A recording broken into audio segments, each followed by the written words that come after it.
Hi guys, welcome to our channel. Cinema ఇండస్ట్రీలో senior హీరోల మధ్య విపరీతమైన పోటీ ఉండేది ఒకానొకప్పుడు. నెంబర్ 1 పొజిషన్ అందుకోవడానికి ప్రతి ఒక్క హీరో తమదైన రీతిలో కష్టపడుతూ ఉండేవారు. అందుకే సక్సెస్ వచ్చిన ప్రతిసారి దాన్ని కాపాడుకోవడానికి తర్వాత చేసే సినిమాల సెలక్షన్స్ లో వాళ్ళు చాలా జాగ్రత్తలు తీసుకుంటారు. అప్పటి వరకు సూపర్ సక్సెస్ సాధించిన దర్శకులకు మాత్రమే తమతో సినిమా చేసే అవకాశాన్ని ఇచ్చేవారు. దాని ద్వారా హీరోలు తమ మార్కెట్ ను పెంచుకోవాలని చూస్తుండేవారు. ఇక ఇలాంటి క్రమంలోనే ఒకానొక సమయంలో వెంకటేష్ ఎలాంటి సినిమాలు చేసి సక్సెస్ అవుతున్నాడు అతన్ని ఫాలో అవుతూ కింగ్ నాగార్జున సైతం అలాంటి సినిమాల్ని చేశాడు.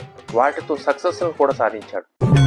నిజానికి నాగార్జున కెరీర్ స్టార్టింగ్ లోనే చాలా రకాల ప్రయోగాత్మకమైన సినిమాలు చేసినప్పటికీ ఒకానొక సమయంలో మాత్రం వెంకటేష్ ని ఫాలో అవుతూ ఫ్యామిలీ సినిమాలను చేసే ప్రయత్నం చేశాడు.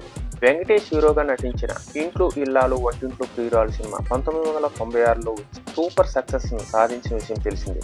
ఈ సినిమాలో హీరోయిన్ గా సౌందర్య నటించారు డైరెక్టర్ ఈవీవి సత్యనారాయణ.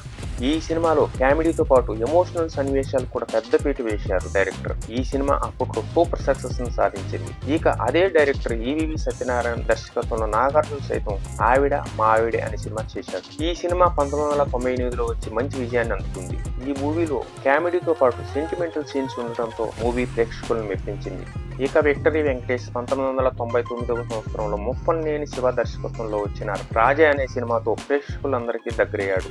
ఒక రకంగా తన సెంటిమెంట్ సన్నివేశాలతో పాటు ఫ్యామిలీ ఆడియన్స్ ను సైతం తన వైపు తిప్పుకున్నాడు.